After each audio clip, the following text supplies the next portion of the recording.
Hello, all my brothers and sisters across the nation. I'm Reverend Dr. William J. Barber II, co-chair of the Poor People's Campaign, a national call for moral revival, and president of Repairs of the Breach. And my co-chair and dear sister, Reverend Dr. Liz Theoharis, is joining today.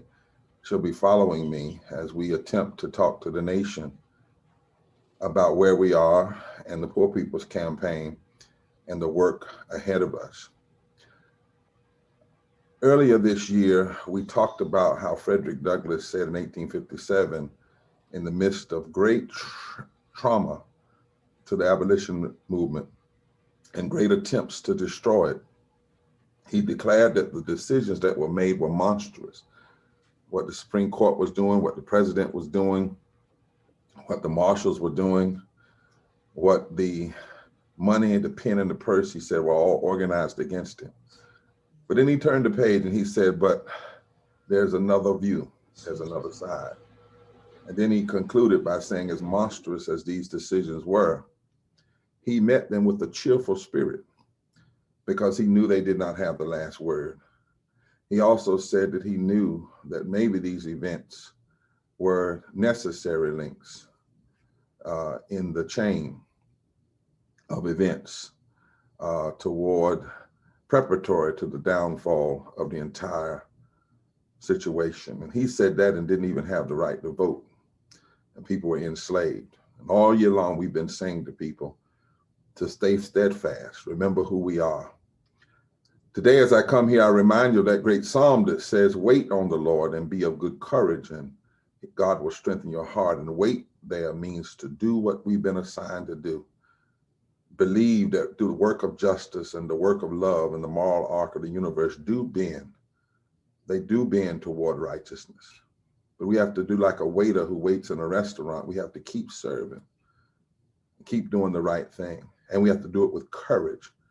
We said in 2017, when Donald Trump was first elected on watch night, we said bowing down would not be an option. And rather than crying and moaning, we went to work to build a Poor People's Campaign, not just for this election, but because we knew that we needed to build a campaign. We found out we had 140 million other people that needed the campaign, 43% of this nation. We found out that 4 million people get up every morning, can buy unleaded gas and can't buy unleaded water. We found out that racism, as it affects Black people, brown people, Asian people, indigenous people, all needed to be connected together. We found out that we were spending $800 billion a year on the war economy. And if we just cut that in half, we would still have more money than North Korea, China, Russia, Iran, and Iraq. So we went to work. And so here we are in November of 2020. And I want to, like Frederick Douglass, meet this moment with a cheerful spirit and say that what we are seeing happening right now, even as the returns are yet to fully come in, is the beginning of the end of an illusion.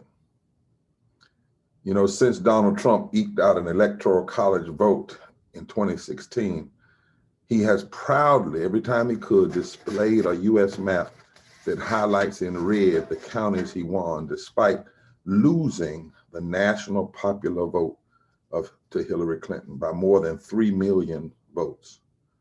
Oh, he has been as pompous as Nebuchadnezzar in the Bible.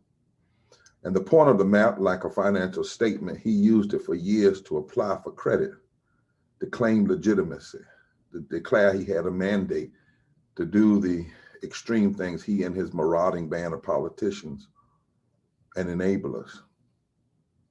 This was a president who had never had the support of the majority of the Americans. He pretended, created an illusion to represent most of the country, even though he was only in the White House by 80,000 votes from an area where 2.6 million poor and low wealth people had not even voted. The red mirage, though, was not something created by Trump. It has always been an illusion. And an illusion can be that for years now could have been broken if we dared to organize fusion coalitions among poor and low wealth people.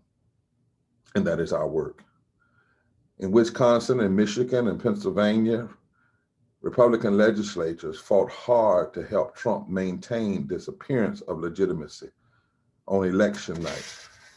They did it by delaying the counting of overwhelmingly Democratic mail-in ballots. They tried. But elections are not decided by candidates or state legislators. In a democracy, elections are decided by the people. Donald Trump did not create, though, this myth of the red electoral map. He simply exploited it.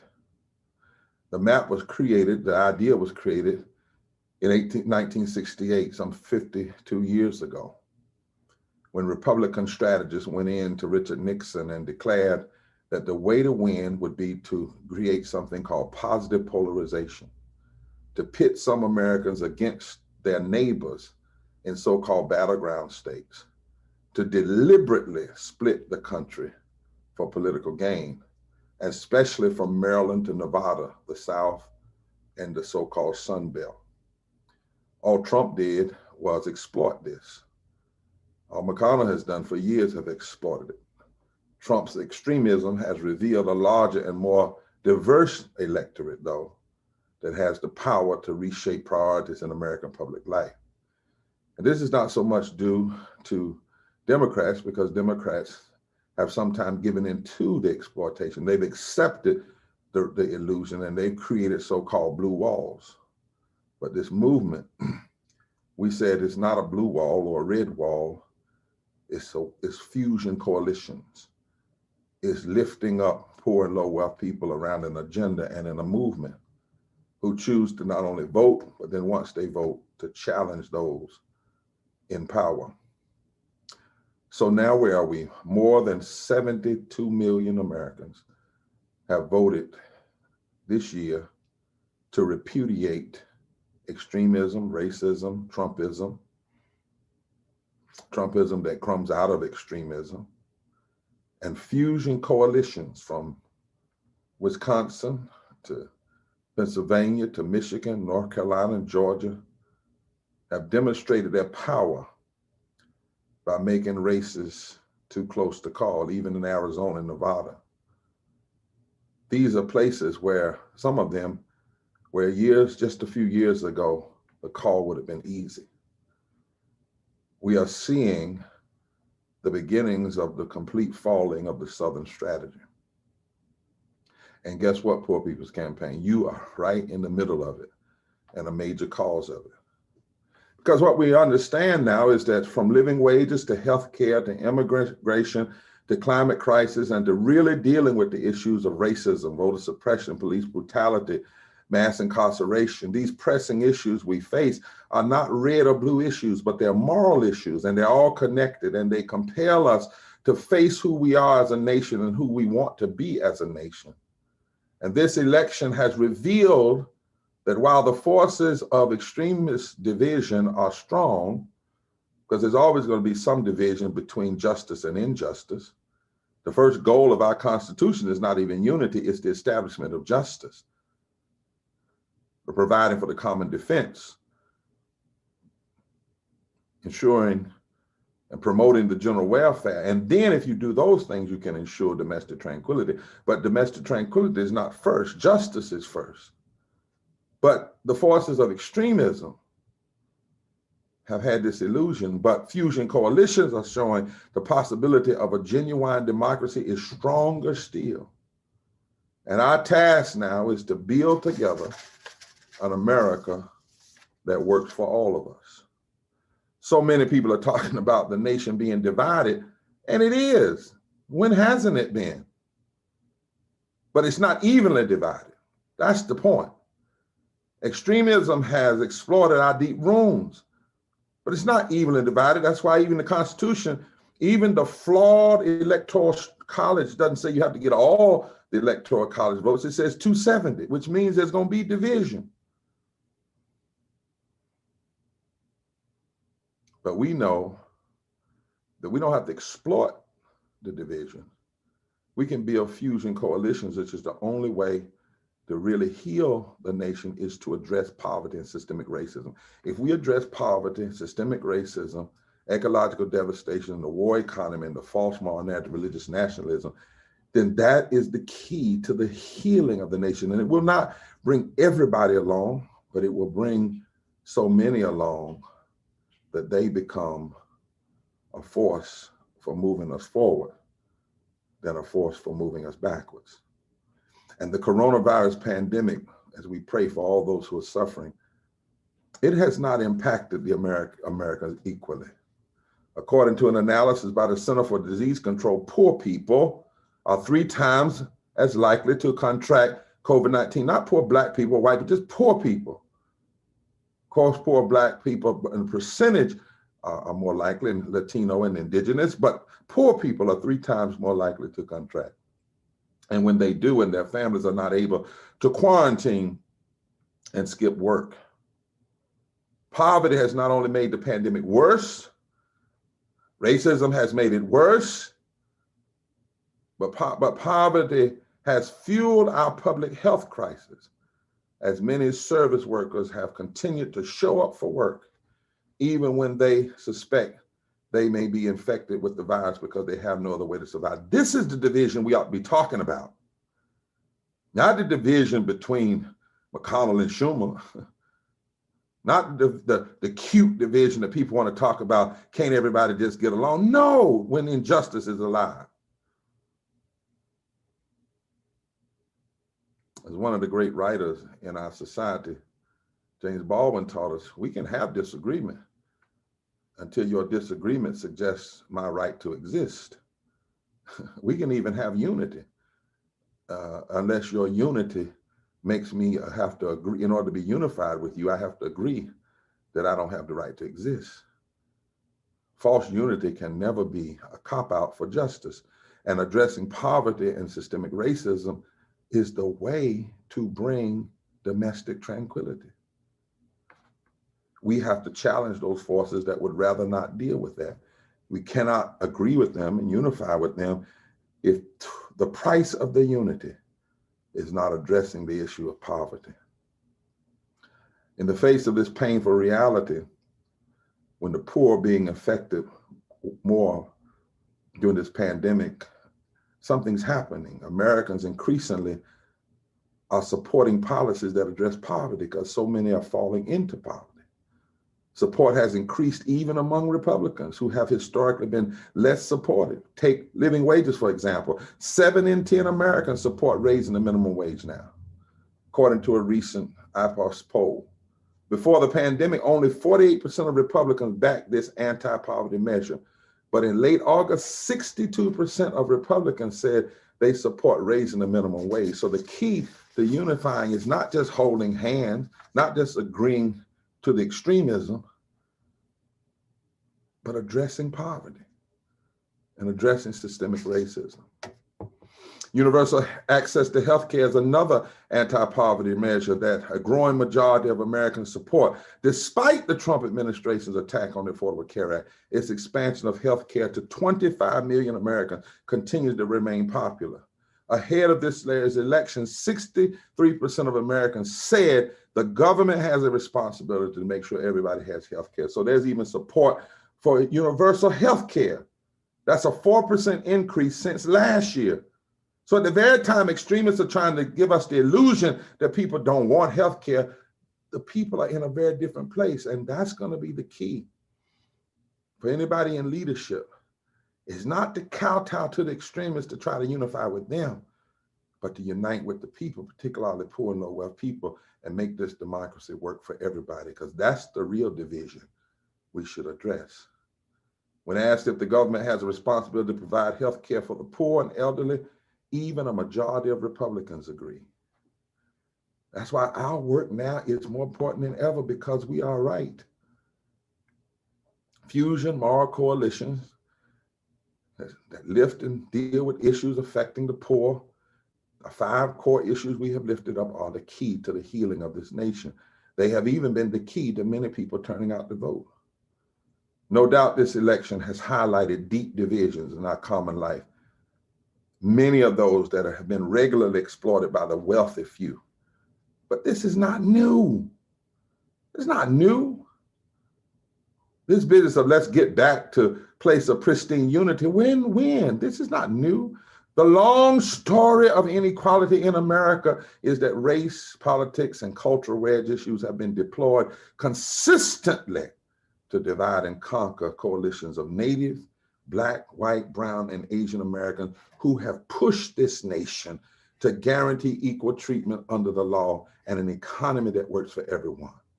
And those wounds don't go away when we commit to tackle poverty, but there is the promise that they can heal when we recognize that some things are not about left versus right, but are about right versus wrong.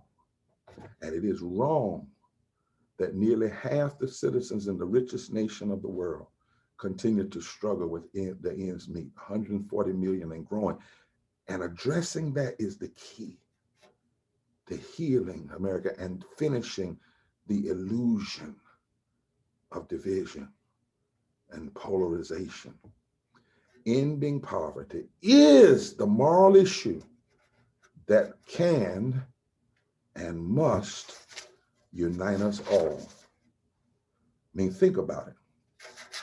Here we are today, and a candidate, a white older man and a Black woman with roots in India have gotten 72 plus million votes, more than any time in history. Think about that.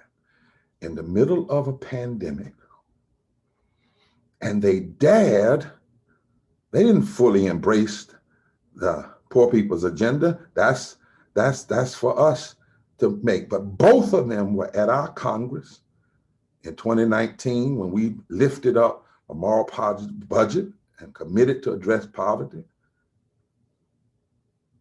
They were at our recent gathering, September 14th. The vice president was and declared that ending poverty was centered to his understanding and philosophy of change. And they've dared to run on 15 and a union, expanding healthcare and talking about systemic racism. And they got 72 million votes so far, more than any team in history. What if, when they govern, they truly decide to address poverty in the moral jubilee budget and to tap into the 64 million poor and low wealth people that are eligible to vote and address the 140 million that were in poverty before the pandemic?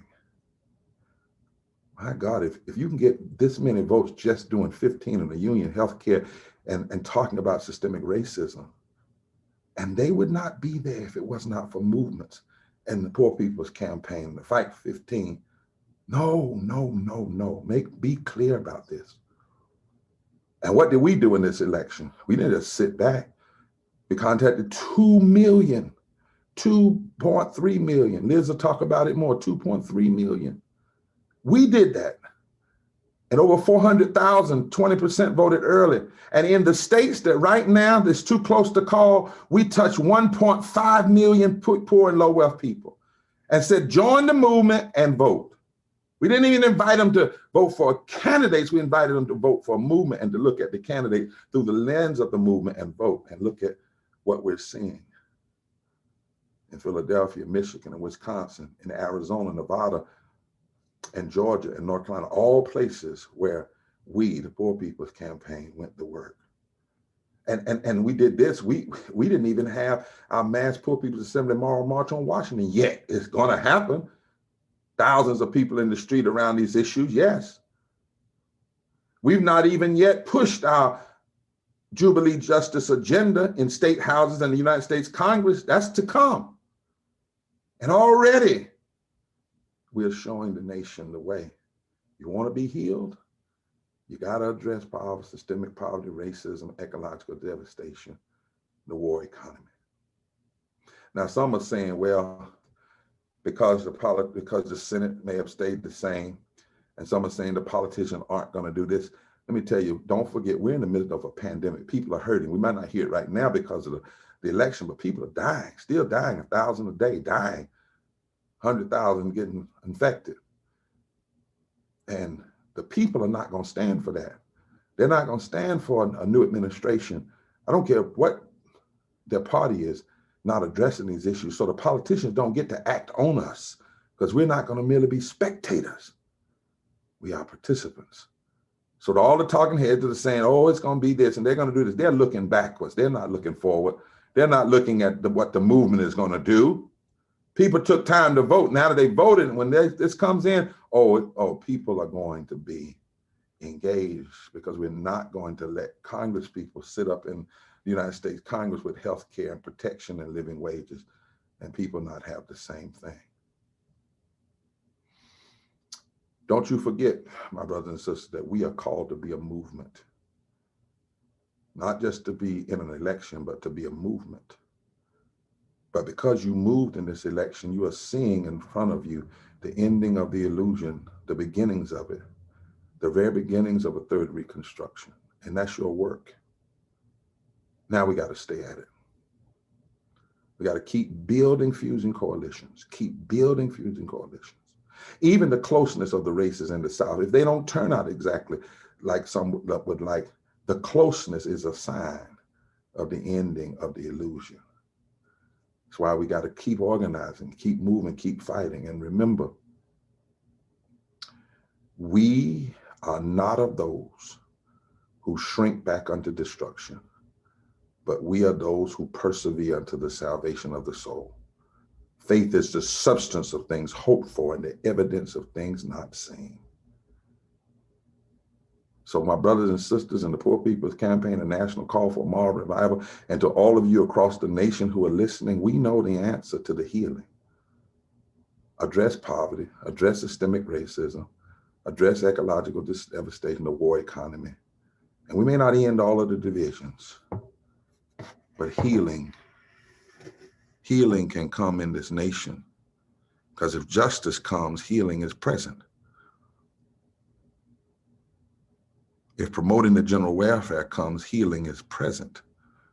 If caring for the least of these, healing is present. And all may not come, but those who come and those who are healed will be far more than enough to keep pushing this nation in the right paths of justice and righteousness and love and truth. God bless you. Please listen to Reverend Dr. Liz Theoharis and what she has to say to the nation today as we speak today. And never forget, forward, together, and not one step back. God bless you.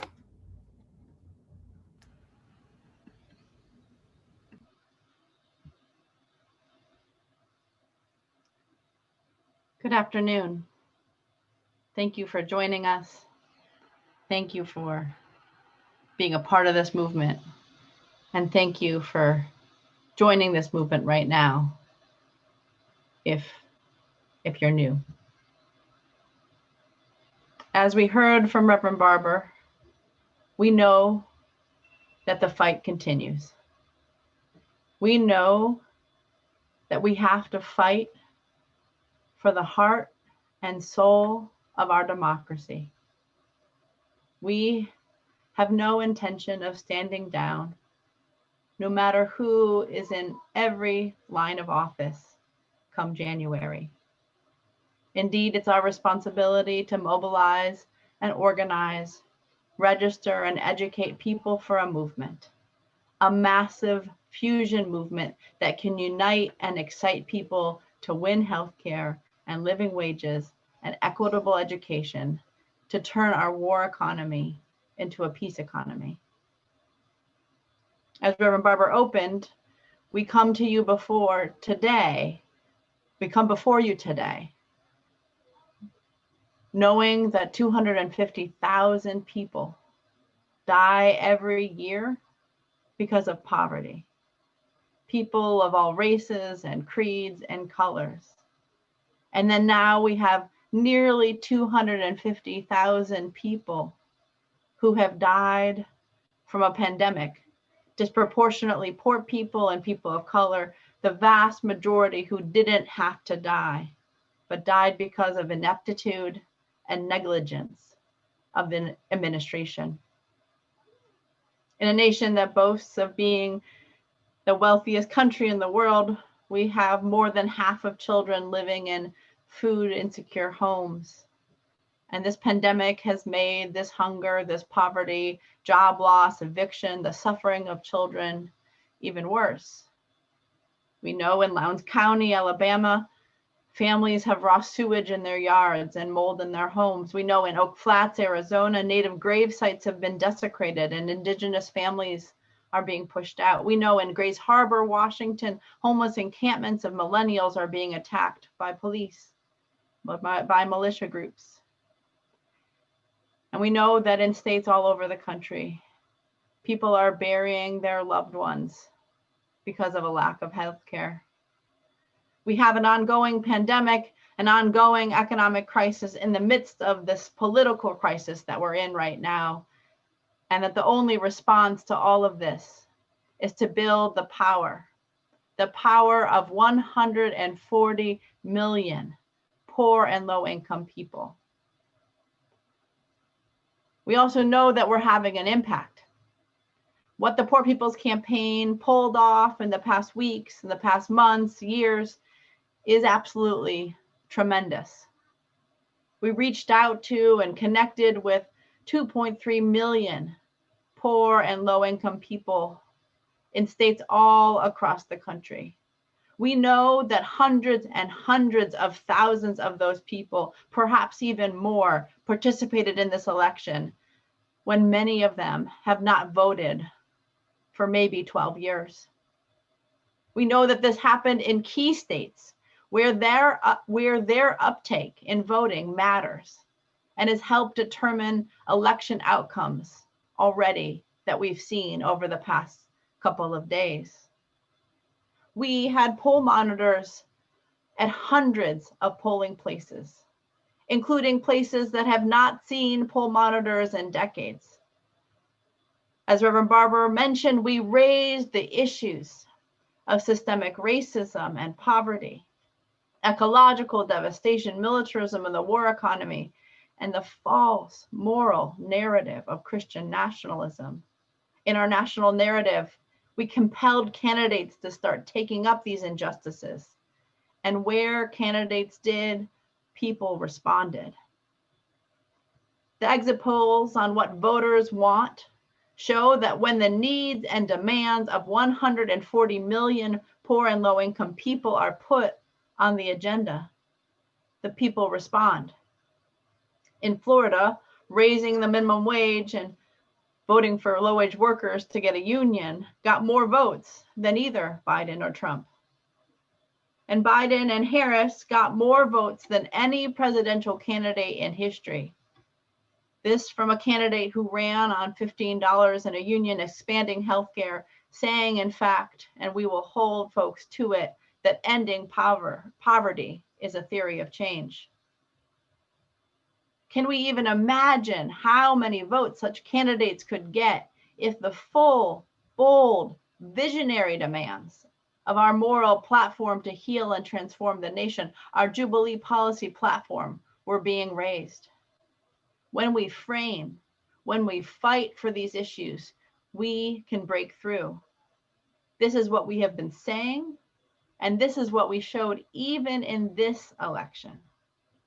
In Michigan, where my mom is from, that was hit first and worst by deindustrialization, a failing water infrastructure, and many other crises. And Wisconsin, my home state, a state where unions have been under attack for years, where austerity has become the norm for budgets and social welfare policy.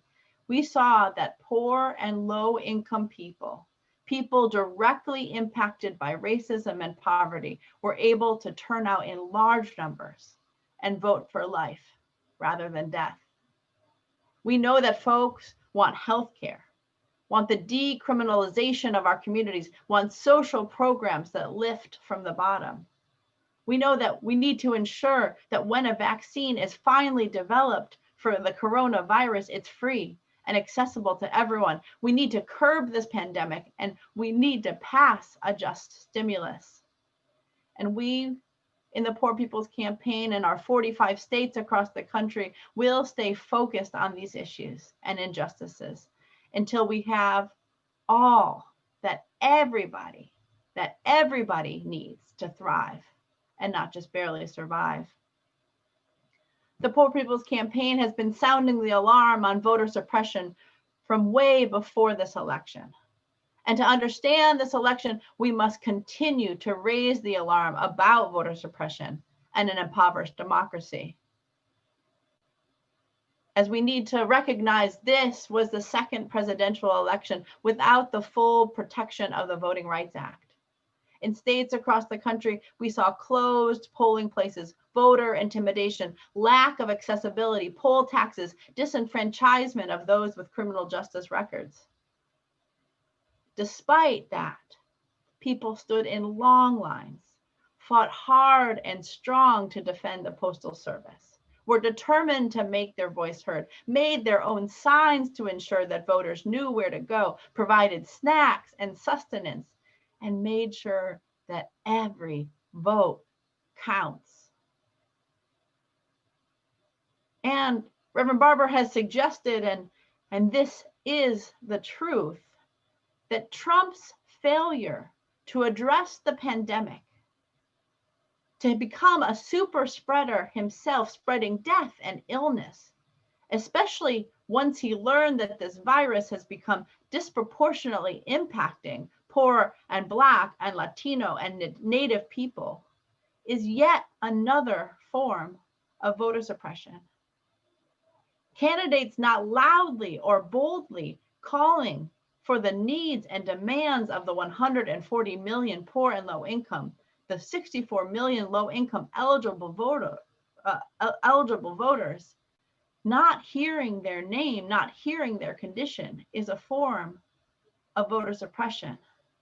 But we know that in American history, whenever we've faced the forces of regression, movements have arisen to call us to higher ground. That's what abolitionists did in the 19th century. It's what women suffragists did in the early 20th century. It's what we have to continue to do, to sound the alarm and to organize, organize, organize. And so we know we will keep organizing. We will continue to go to communities that have been forgotten. We will continue to unite people that those in power want to keep divided. We will do this because we have to, and because we've seen it can be done. Fusion movement is the hope of this society. It connects with the words of the Reverend Dr. Martin Luther King Jr. A true revolution of values will soon cause us to question the fairness and justice of many of our past and present policies. On the one hand, we are called to play the Good Samaritan on life's roadside, but that will just be an initial act. One day we must come to see that the whole Jericho role must be transformed so that men and women will not constantly be beaten and robbed as they make their journey on life's life's highway. True compassion is more than flinging a coin to a beggar. It comes to see that an edifice which produces beggars needs restructuring. Poverty is not inevitable. Racism doesn't have to be the last word. It's systemic sin. And we all have the responsibility to partner to build a movement to confront racism and poverty, ecological devastation in this war economy, once and for all. We are continuing to organize. The Poor People's Campaign, a national call for moral revival, will be organizing caravans on Monday, November 16th, where we continue to push for a just stimulus package, where we continue to push that our democracy matters and that we, the people, have the power to organize, to provide justice for all, to establish that all needs are met. Democracy means that every human being matters and that everybody must be in. Nobody is out. We thank you for all the work you're doing. We ask you to join in this powerful fusion movement that can indeed heal and transform this nation. Because we know when we lift when we organize, when we build power from the bottom, everybody can rise. And so we will do so. We will rise in these caravans on Monday, November 16th. We will keep on rising and mobilizing and organizing, and we will move forward together, not one step back. Thank you very much.